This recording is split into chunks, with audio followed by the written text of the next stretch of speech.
یو محترم ورور پوښتنه کړې ده، وایي مؤسسات والا مسجد ته راځي، بیا د خلکو څخه چا نوملیکنه کوي، عکس یې اخلي په ټلیفون باندې، وایي د عکسونه اخیستل دننه په مسجد کې څنګه دي؟ محترم وروره، مؤسسات والا ته نه دي پکار چې دننه په مسجد کې کښیني.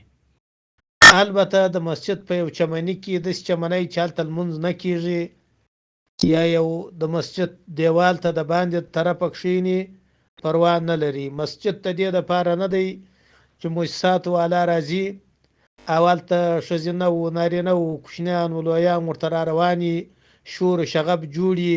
مسجد د دې دپاره نه دی جوړ.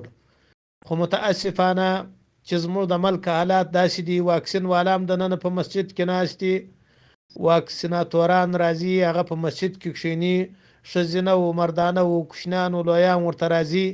نو که حیزه راله، که نفاسه راله، که کوچنی راغی، د مسجد بې احترامي یې وکړه، بس دغه ټول د مسجد بې احترامي ده چې عکسونه دننه په مسجد کې اخیستل کیږي او یا واکسین دننه په مسجد کې تطبیقیږي.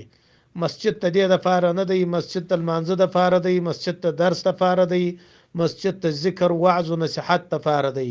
قرآن عظیم الشان کې الله تعالی فرمایي ان المساجد لله فلا تدعوا مع الله احدا والله اعلم بالصواب.